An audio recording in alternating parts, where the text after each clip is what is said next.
નમસ્કાર મિત્રો, દેશ દુનિયાના તાજા મોટા સમાચારમાં આપનું સ્વાગત છે અને આજના તાજા સમાચાર મેળવવા માટે વિડીયોને અંત સુધી જોતા રહો અને આવા દરરોજના સમાચાર મેળવવા માટે વિડીયોને એક લાઇક કરી ચેનલને સબસ્ક્રાઇબ કરવાનું ના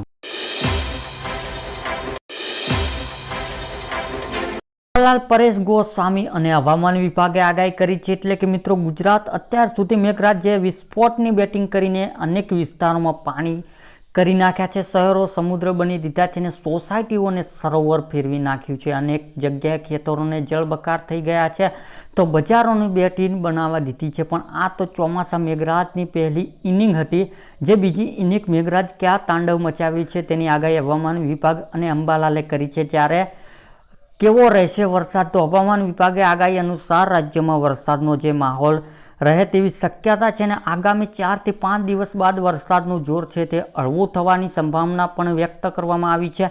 જે સૌરાષ્ટ્ર, કચ્છ અને દક્ષિણ ગુજરાતના મધ્યથી ભારે વરસાદની આગાહી કરવામાં આવી છે। જે મિત્રો 2 જુલાઈ બાદ ફરી એકવાર ચોમાસું સક્રિય થતાં સાર્વત્રિક રાજ્યમાં વરસાદનો માહોલ જામશે। જ્યારે મિત્રો આગામી દિવસો રાજ્યના અનેક વિસ્તારોમાં ભારેથી અતિ ભારે વરસાદની અંબાલાલ પટેલને આગાહી કરી છે। જે ઉત્તર ગુજરાત, દક્ષિણ ગુજરાત અને સૌરાષ્ટ્ર અને મધ્ય ગુજરાતમાં પણ ભારે વરસાદની શક્યતા સેવાઈ રહી છે। ત્યારબાદ મિત્રો મહત્વના સમાચારની માહિતી મેળવીએ તો 1 તારીખથી નવા નિયમો લાગુ એટલે કે 1 જુલાઈથી કેટલાક મહત્વપૂર્ણ નિયમોમાં બદલાવ થવાનો છે, જેનો સીધી અસર સામાન્ય નાગરિકો અને કિસ્સા અને રોજિંદા જીવન પર પડશે। જે આગામી મહિને બ્રેકિંગ સેવાઓ, રેલવે નિયમો, આધાર કાર્ડ, પાન કાર્ડ લિંક સહિતના અને ક્ષેત્રોમાં ફેરફાર થવા જઈ રહ્યો છે। તો ચાલો જાણીએ જે 1 જુલાઈથી કયા મોટા નિયમો ફેરફાર થવા જઈ રહ્યા છે। તો મિત્રો પહેલા ફેરફારની વાત કરીએ તો એલપીજી સિલિન્ડર કિંમતોમાં ફેરફાર એટલે કે દર મહિને 1 તારીખ તેલ અને ગેસ કંપનીઓ એલપીજી સિલિન્ડર કિંમતોની સમીક્ષા કરે છે। જે 1 જુલાઈ 2025ના રોજ પણ નવો દર જાહેર થવાની શક્યતા છે। જે ઉલ્લેખનીય છે કે 1 જૂનના રોજ 19 કિલો કોમર્શિયલ સિલિન્ડર પર 24 રૂપિયા ઘટાડો કરવામાં આવ્યો હતો। ત્યારબાદ મિત્રો બીજા ફેરફારની માહિતી મેળવીએ તો જુલાઈમાં 13 દિવસ બંધ રહેશે બેંકો એટલે કે જુલાઈ 2025માં તહેવારો અને વીકએન્ડ રજાઓ કારણે બ્રેકિંગ કામગીરી પર અસર પડશે। જે દેશભરની બેંકો કુલ 13 દિવસ માટે બંધ રહેશે। જે મહત્વનું છે, બ્રેકિંગ કામ માટે અગાઉ યોજના બનાવવાની જરૂરી છે। જો કે ઓનલાઈન બ્રેકિંગ અને એટીએમ સેવાઓ સામાન્ય રીતે ઉપલબ્ધ રહેશે।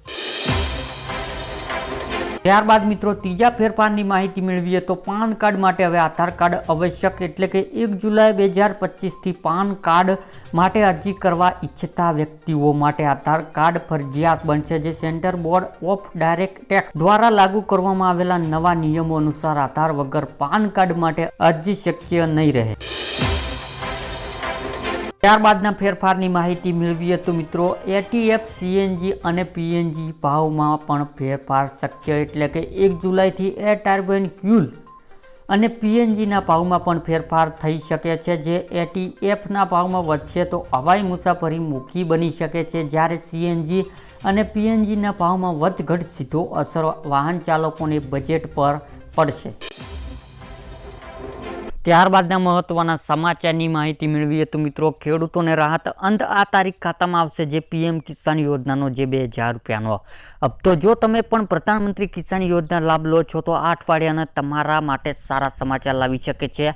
જે તમારું કેવાયસી પૂર્ણ કરો અને પોર્ટલ પર સ્ટેટસ ચેક કરતા રહો, જેમને તમને 2000 રૂપિયાનો જે 20મો હપ્તો છે તે સમયસર મળી શકે। જે 20મો હપ્તો ક્યારે આવી શકે છે, તો મિત્રો પીએમ કિસાન યોજનાનો જે છેલ્લો 19મો હપ્તો છે તે ફેબ્રુઆરી 2025ના જારી કરવામાં આવ્યો હતો અને હવે 20મો હપ્તો છે તે 26 તારીખ જૂન છેલ્લો અઠવાડિયા અથવા તો જુલાઈના પહેલા અઠવાડિયાને માનવામાં આવી રહ્યું છે। જે સરકાર સૂત્રો જણાવ્યા અનુસાર પ્રક્રિયા અંતિમ તબક્કા છે, જે ખેડૂતોને 2000 રૂપિયાનો લાભ મળશે। આ યોજના હેઠળ પાત્ર ખેડૂતોને દર વર્ષ 6000 રૂપિયા મળે છે। આ 3 સન્માનિત હપ્તા મોકલવામાં આવે છે, જે દરેક હપ્તા 2000 રૂપિયાના ડીબીટી દ્વારા સીધા ખેડૂતોના બેંક ખાતામાં ટ્રાન્સફર કરવામાં આવે છે। ત્યારબાદ મિત્રો હપ્તાની રિસ્તી કેવી રીતે તપાસવી, તો ખેડૂતોને પોતાનું નામ, બેંક ખાતું અને ચૂકવણી રિસ્તી તપાસવા માટે સત્તાવાર વેબસાઇટની મુલાકાત લઈ શકો છો। લાભની રિસ્તી વિભાગ જઈને અને મોબાઈલ નંબર અથવા તો આધાર નંબર દાખલ કરીને માહિતી મેળવી શકો છો. શું કેવાયસી જરૂરી છે કે નહીં? સરકાર ઈ કેવાયસી ફરજિયાત બનાવ્યું છે. જો તમે પણ હજુ સુધી મોબાઈલ ઓટીપી અથવા તો બાયોટ્રી કર્યું નથી તો તમારો આગામી હપ્તો છે તે અટકી શકે છે. આ માટે સીએસસી સેન્ટર અથવા તો પોર્ટલની મુલાકાત લઈ પ્રક્રિયા પૂર્ણ કરી શકાય છે. કોને લાભ મળશે આ યોજનાનો લાભ? જે ખેડૂતોને પોર્ટલ રેકોર્ડ સાચા હોય છે, આધાર અને બેંક ખાતાની લિંક તેમજ વીસમો હપ્તો છે તે મળશે. જેમનું ઈ કેવાયસી હજુ સુધી થયું નથી તેમના હપ્તો રોકાઈ શકે છે. આવા ખેડૂતોને પીએમ કિસાન પર જઈને તેમને ઈ કેવાયસી પૂર્ણ કરવાની હોવું જોઈએ.